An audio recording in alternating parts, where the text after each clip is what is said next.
کہ جو بعد میں آئے تھے ان کی فضائل میں تو حدیثیں گڑھ دیں اور اسے خوب زور و شور سے ممبروں کے ذریعے، مسجدوں کے ذریعے، واعظوں اور خطیبوں اور جعلی پیروں کے ذریعے اس کو بیان کیا جائے. یہ کہتے نہیں اہل بیت سے صرف محبت کا کہا گیا، اتباع کا تو نہیں کہا گیا. یہ حدیث متواتر درجے کی ہے لیکن اس کو ہم نہیں سنیں گے. اور جو دوسری حدیث ہے کتاب اللہ و سنتی، اسے ہر جگہ بیان کیا جائے. یعنی جو مقام و مرتبہ قرآن مجید کا ہے وہ مقام و مرتبہ اہل البیت کا ہے، اور جو اہل البیت کا ہے وہ قرآن مجید کا ہے. ہم اہل البیت علیہ السلام کے مقروض ہیں، ہمارے محدثین مقروض ہیں.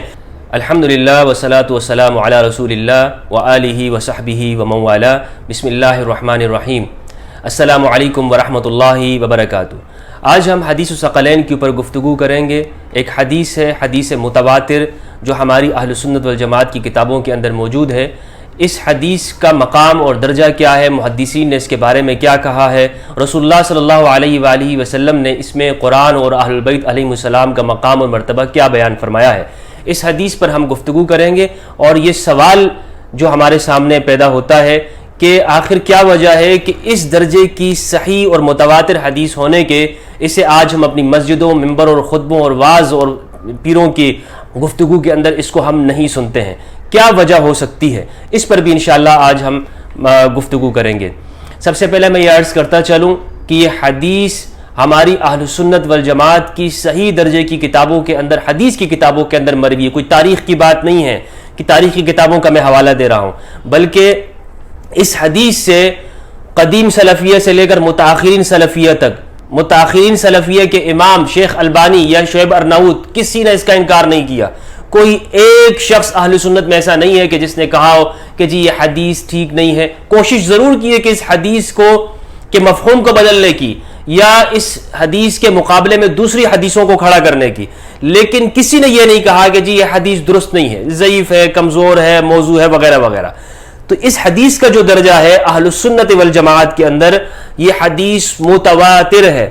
یہ تمام ہماری صحیح کتابوں کے اندر مروی ہے. صحیح مسلم کے اندر، ترمذی، ابن ماجہ، نسائی، جو بھی مستند احمد ہماری کتابیں ہیں اس کے اندر یہ حدیث مروی ہے مختلف الفاظ کے ساتھ.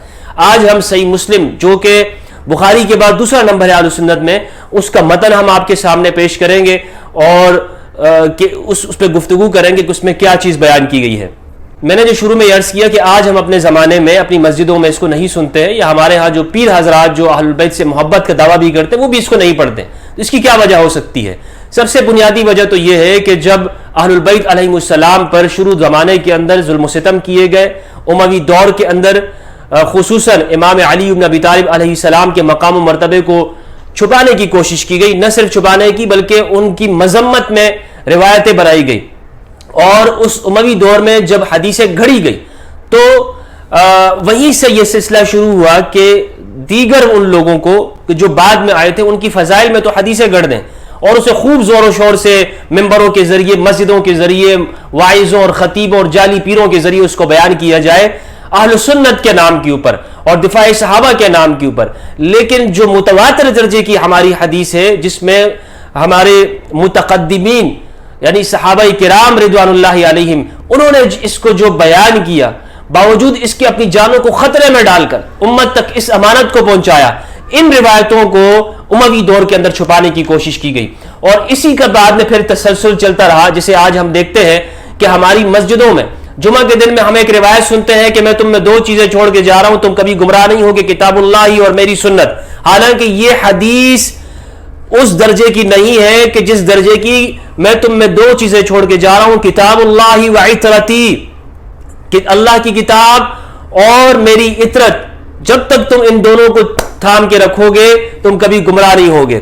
اس حدیث پہ ہم گفتگو کریں گے. یہ حدیث متواتر درجے کی ہے لیکن اس کو ہم نہیں سنیں گے. اور جو دوسری حدیث ہے کتاب اللہ و سنتی، اسے ہر جگہ بیان کیا جاتا ہے.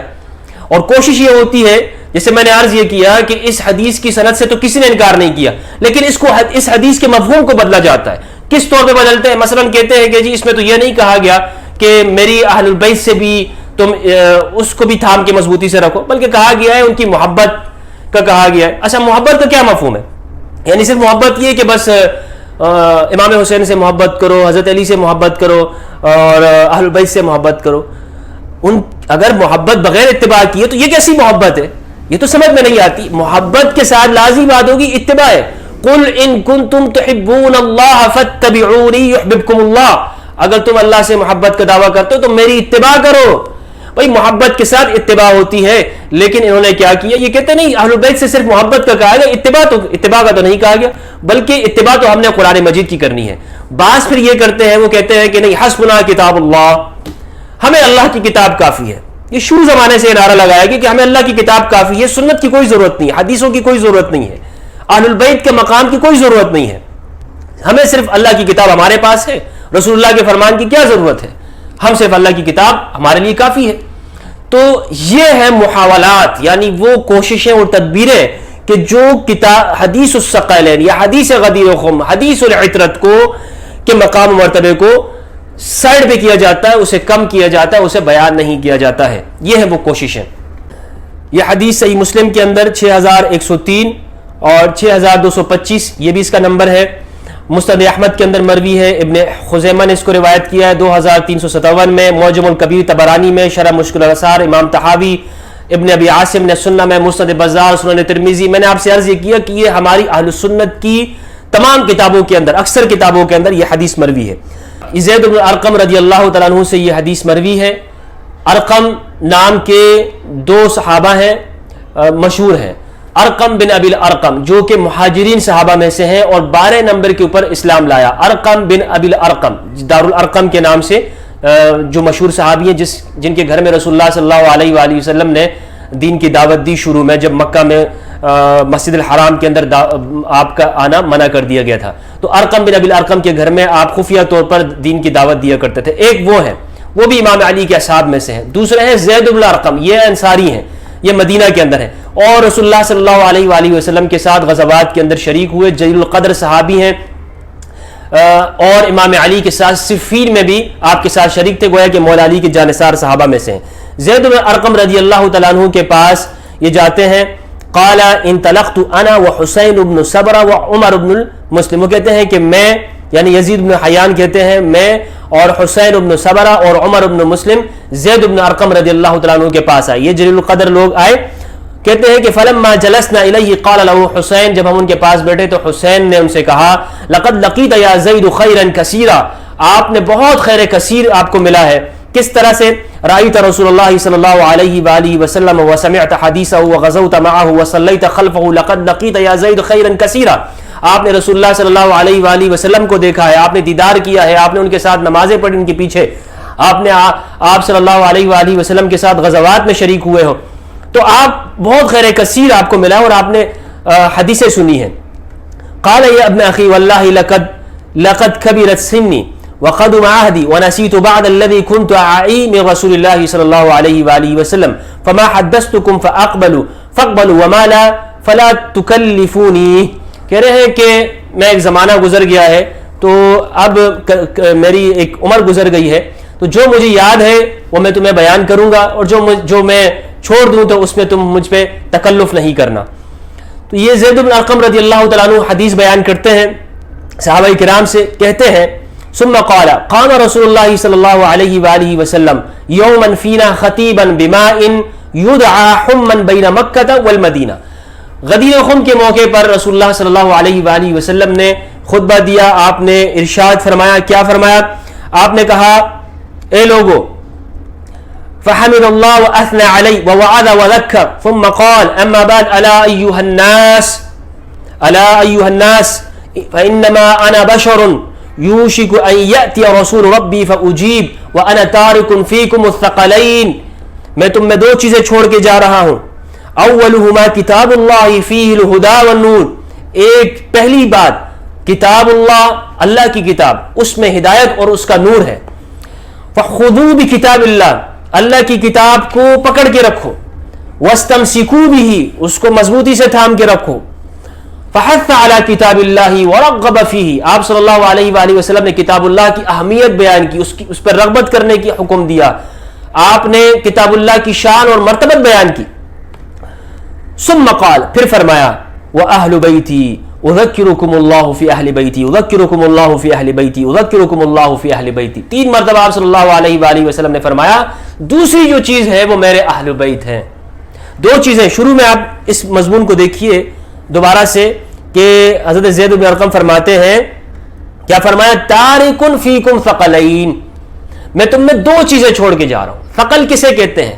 ثقل معمولی چیز کو نہیں کہتے، ثقل مضبوط چیز کو کہا جاتا ہے، اور وہ چیز جس کی اہمیت ہو۔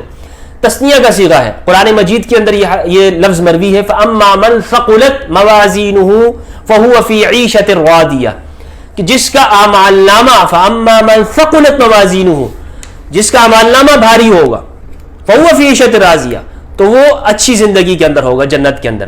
تو بھاری ہونا، تو یہ دو بھاری بھرکم چیزیں ہیں، ایک کتاب اللہ اور ایک میری اولاد، میرے گھر والے، ٹھیک ہے۔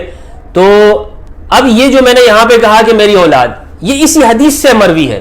کچھ لوگ کہتے ہیں کہ جی اہل البیت کے اندر وہ ازواج بھی ہیں، اس سے انکار نہیں ہے، لیکن صحابی جو حدیث کو جو سمجھے گا وہ ہماری فہم سے زیادہ مناسب ہے۔ وہ کیا کہتے ہیں؟ وہ کہتے ہیں کہ فقال له حسین، جب انہوں نے کہا کہ دو چیزیں چھوڑ کے جا رہا ہوں اور میرے اہل البیت کے بارے میں اللہ کو یاد رکھنا، تو حسین نے سوال کیا کہ ومن اہل بیتہ، ان کے ذہن میں سوال پیدا ہوا کہ اہل بیت کون ہے؟ تو یا زید الیس نساؤہ من اہل بیتہ، کیا آپ صلی اللہ علیہ وآلہ وسلم کی بیویاں وہ آپ کے اہل بیت نہیں ہیں؟ تو صحابی حضرت زید بن ارقم نے کیا کہا؟ قال نساؤہ من اہل بیتہ، بیویاں بھی اہل بیت ہیں، لیکن اہل بیتہ من حرم صدقہ بعد، لیکن اہل بیت وہ ہوتے ہیں جن پہ صدقہ بعد میں حرام ہو۔ عجیب ہے، یعنی کہہ رہے ہیں کہ نساء النبی، یعنی آپ کی جو ازواج ہیں رسول اللہ کی بیویاں، وہ بھی اہل بیت ہیں، لیکن اہل بیت اصل میں وہ ہیں کہ جن پہ صدقہ حرام ہوتا ہے۔ تو یہاں یہ سمجھنے کی بات ہے کہ صحابی رسول زید بن ارقم بھی اہل بیت کی دو قسمیں کر رہے ہیں، ایک وہ ہے کہ جو صدقہ لے سکتے اور ایک وہ جو صدقہ نہیں لے سکتے۔ یہی وہ بات ہے کہ اہل بیت لغوی، یعنی لغوی معنوں کے اندر گھر والوں کے اندر بیویاں بھی شامل ہوتی ہیں، کہا جاتا ہے کہ جی ہمارے گھر والے، اس میں بیویاں بھی شامل ہوتی ہیں، لیکن یہ قرآنی اہل البیت نہیں ہے۔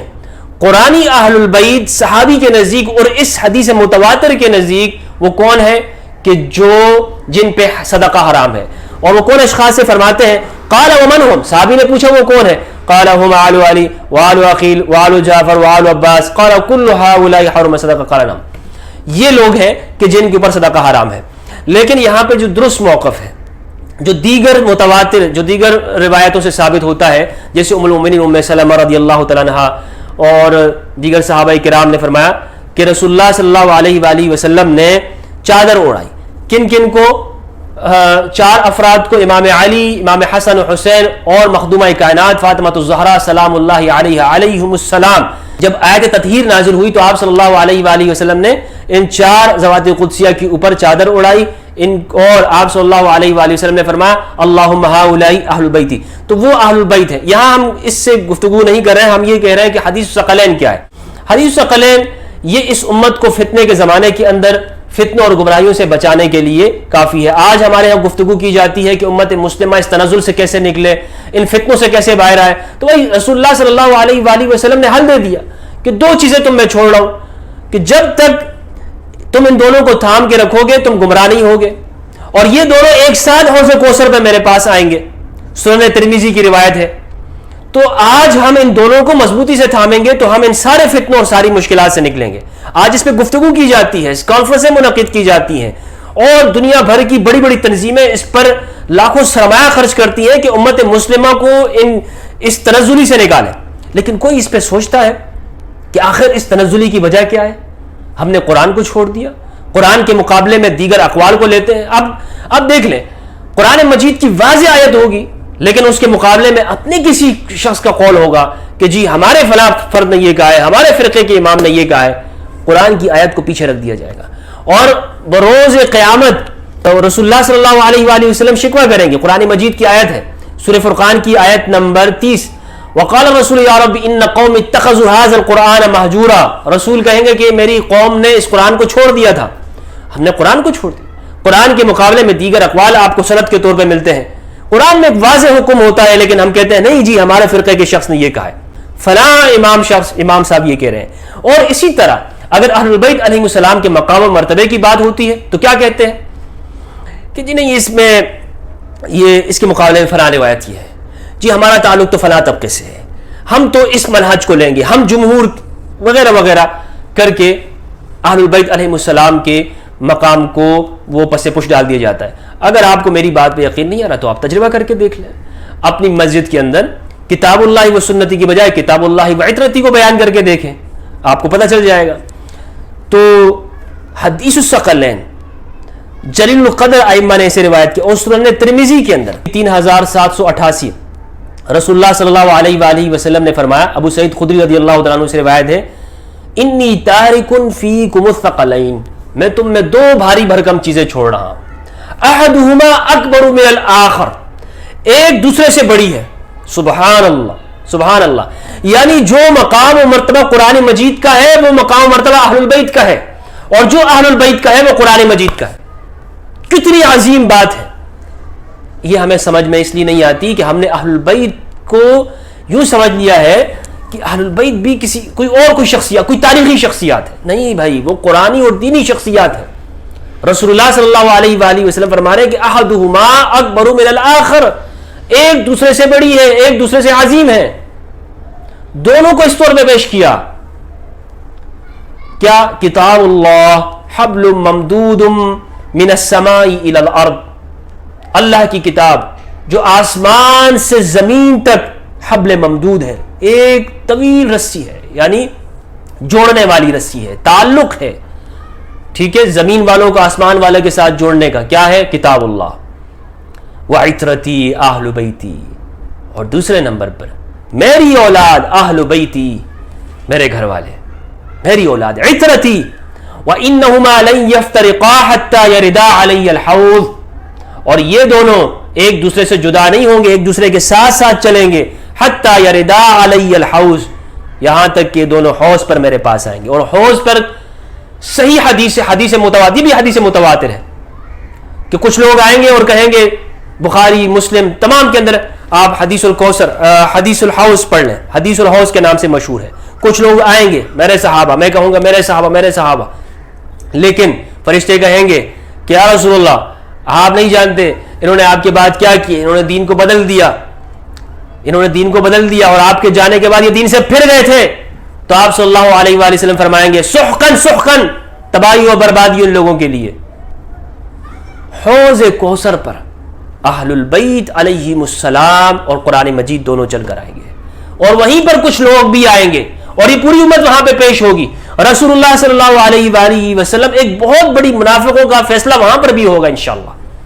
اور اللہ رب العزت سے امید ہے, واسق ہے رسول اللہ صلی اللہ علیہ وآلہ وسلم سے شفاعت کی کہ انشاءاللہ اہل البیت علیہم السلام کی محبت کے طفیل اور صدقے ہم اس امتحان کے اندر کامیاب ہوں گے. کیونکہ وہاں پر کون لوگ پیچھے رہ جائیں گے کہ جو علی کے زمانے کے اندر امام علی پر سب و شتم کرتے تھے, وہ منافقین جو علی سے نفرت کرتے تھے, وہ پیچھے رہ جائیں گے اس زمانے میں.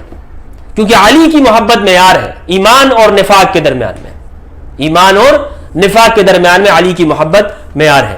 تو حدیث الثقلین یہ اس امت کو فتنوں سے نکالنے والی ہے. آج امت پریشان ہے, فتنوں کے اندر گرفتار ہے, نہیں سمجھ میں آتا کون سا فرقہ ٹھیک ہے. ہر ایک کہتا ہے کہ جی ہمارا فرقہ 75 فرقے, 72 فرقے, 73 فرقے, 100 سے زیادہ فرقے ہو گئے ہیں. ہر ایک یہ دعویٰ کرتا ہے کہ ہم صحیح ہیں. معیار میں آپ کو دیتے ہوئے جا رہا ہوں, کتاب اللہ و عترتی, یہ رسول اللہ نے معیار دیا ہے, میں نے نہیں دیا. کتاب اللہ و اہل بیتی, اذکرکم اللہ فی اہل بیتی, اذکرکم اللہ فی اہل بیتی. یہ حدیث الثقلین اس امت کے اوپر قرض ہے. جب تک کن کا قرض ہے؟ اہل البیت علیہم السلام کا. ہم اہل البیت علیہم السلام کے مقروض ہیں, ہمارے محدثین مقروض ہیں, ہمارے اہل السنت کے بڑے بڑے خطباء اور واعظین مقروض ہیں. یہ پوری امت مقروض ہے اہل البیت کی, شروع دور سے لے کر آج تک. جب تک ہم اس قرض کو بیان نہیں کریں گے, ہم یہ ادا نہیں کریں گے, کس طرح سے ہم اس راستے سے آسانی کے ساتھ آگے جا سکتے ہیں اور دنیا کے اندر ترقی کر سکتے ہیں. اللہ سبحانہ و تعالیٰ سے دعا ہے کہ پروردگار ہمیں رسول اللہ صلی اللہ علیہ وآلہ وسلم, قرآن مجید, اہل البیت علیہم السلام کا مقام سمجھنے کی توفیق دے اور حق اور سچ کو بیان کرنے کی توفیق دے. وما علینا الا البلاغ, والسلام علیکم ورحمۃ اللہ وبرکاتہ.